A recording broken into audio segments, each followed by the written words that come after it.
Zdravo, poslušalke in poslušalci, bralke in bralci Večera. Veseli smo, da ste v naši družbi, tudi v letu 2026. To je Večerje zjutraj, dnevni informativni podcast, v katerem vam predstavljamo Večerove udarne novice dneva. Danes je ponedeljek, 5. januar 2025. Moje ime je Tjaša Gajšek. V nadaljevanju. Konec tedna je odmeval vojaški napad Združenih držav Amerike na Venezuelo in ugrabitev predsednika Nicolasa Madura ter njegove žene. Kakšna je situacija v Venezueli in kaj bo sledilo? Zakaj narašča število samskih ljudi in kako so aplikacije za zmenke spremenile naš pogled na bližino, odgovornost in intimo? Nogometaši NK Maribor začeli zimske priprave. Naročite se na podcast, da boste obveščeni ob izdaji naslednje epizode. Vse skozi smo z vami na vecer.com.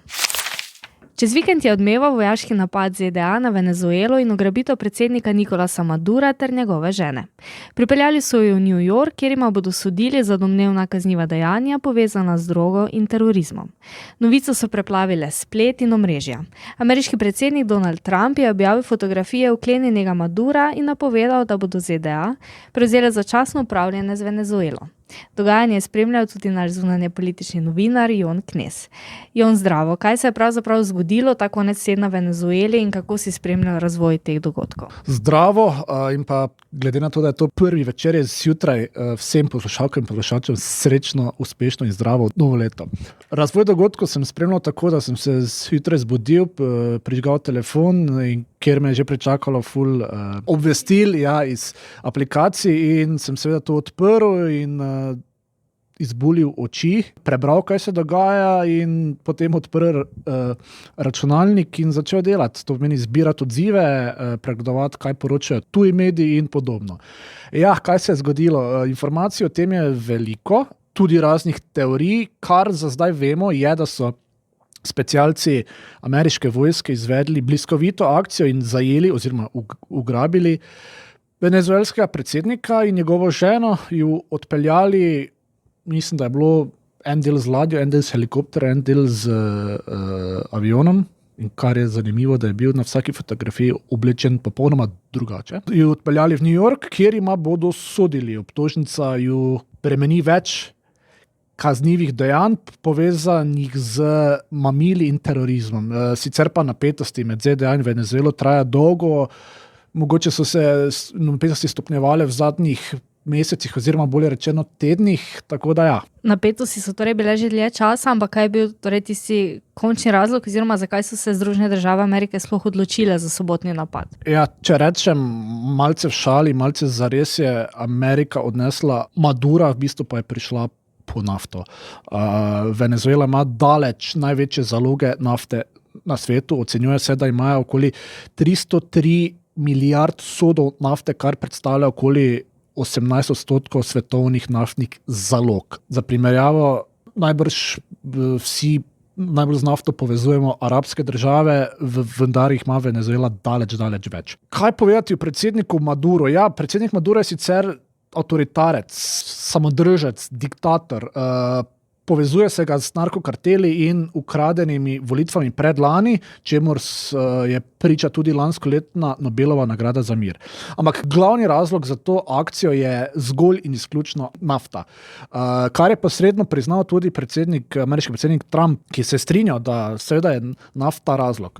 Uspel sem govoriti z Adriano Borsner Herrera, ameriško politologinjo venezuelskih korenin in eno največjih strokovnjakov za venezuelsko vprašanje, ki je povedala, da je bila Venezuela desetletja največji naravni dobavitelj nafte z Združenim državam Amerike, dokler te trgovine niso omejile oziroma je razdrle sankcije in pa seveda politično-diplomatski razdor med državama.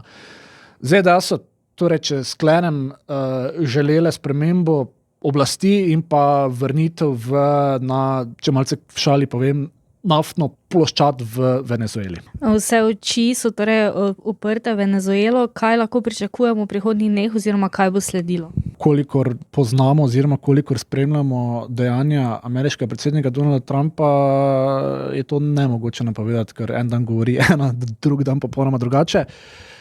Napovedal je, da bo do ZDA do politične tranzicije, se pravi, ne vem, kaj ste mislili, demokratičnih sprememb v Venezueli, upravljale z Venezuelo, kar je absurdno.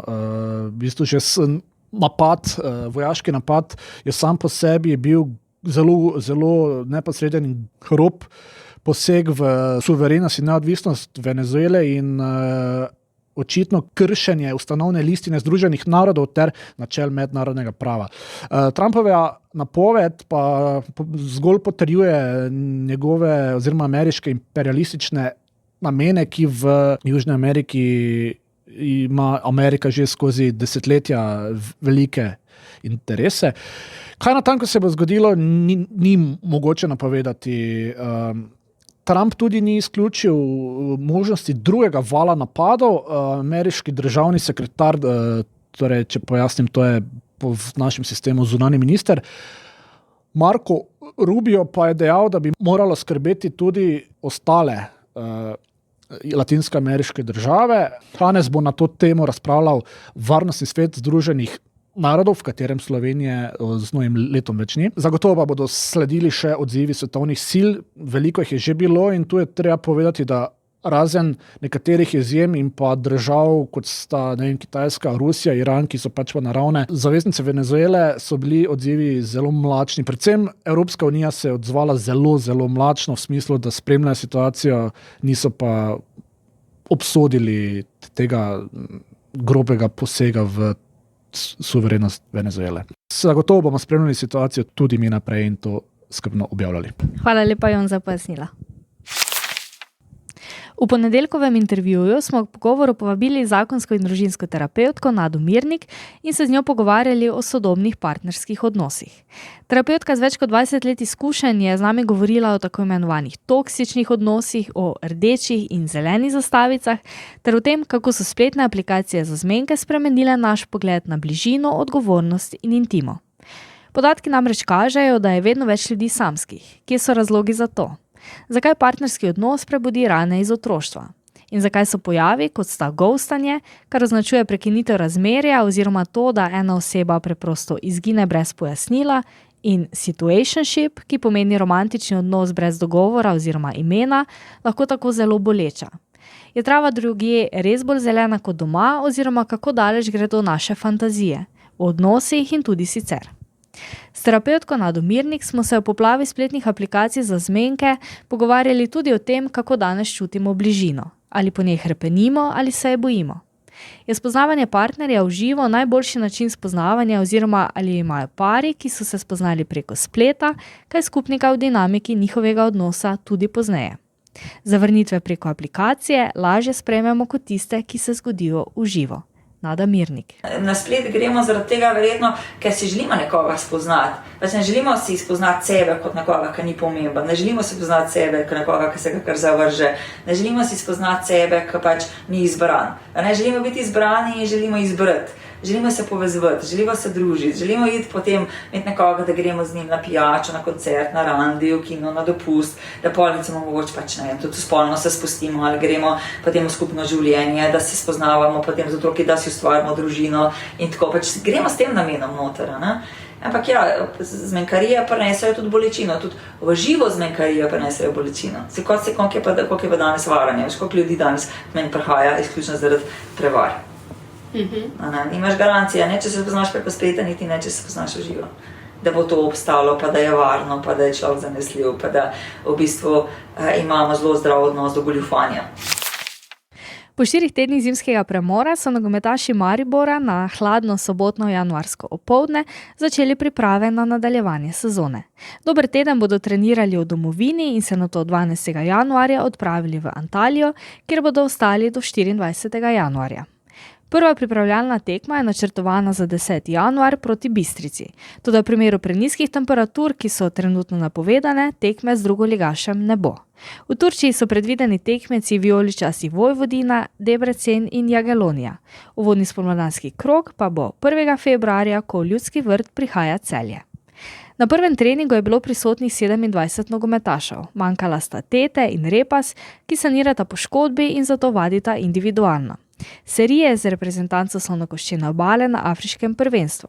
Sikošek, Mbina in Bamba pa imajo dovoljenje, da se treningom pridružijo pozneje. Vsi pa lahko po zimi najdejo novega delodajalca.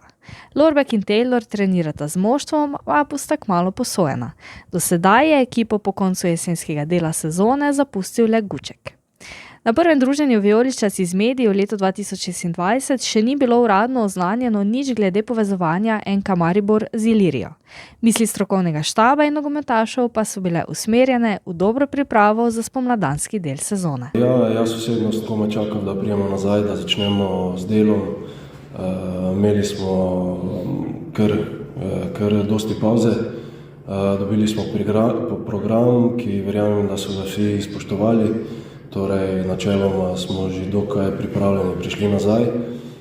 Sedaj pa nas čaka delo. Treba je pozabiti vse, kaj se je zgodilo, tista zadnja tekma, začeti neko novo pot, bom rekel. Vseh igralcev še nisem videl, ker smo imeli sestanek. Tako da ja, jaz mislim, da noben ni prišel z odvečnimi kilami, kako bi rekli. Tako da ja, komaj čakam prvo tekmo, komaj čakam priprave. Imamo dobre nasprotnike, tako kot je rekel trener. Potem pa prvi test, ki je zelo, zelo pomemben za nadaljevanje sezone. Je na novinarski konferenci dejal kapetan Ažbej Juk. Kaj sta še povedala Rušan in trener Dudič, ki novincev v moštvu še ni dočakal, jih pa pričakuje vsaj pred odhodom moštva na priprave v Turčiji. Pa preberite na naših športnih straneh. To je bil Večerov dnevni podcast Večerje zjutraj 5. januarja 2025. Z vami sem bila Tjaša Gajšek. Kakovostno novinarstvo lahko podprete, da se naročite na tiskani in spletni Večer. Postanete naš sledilec in bralec na družbenih omrežjih, naročnik naših podcastov in newsletterjev. Tako boste podprli novinarstvo, ki prinaša avtentične vsebine, ki jih pripravljajo naši novinarji in jih drugje ne boste našli. Želimo, da razumete, kako se vrti svet. Želimo vam odstreti pogled v čas in prostor, v katerem živimo. Veseli bomo vaših komentarjev, pobud in kritik na različnih kanalih. Se beremo in slišimo.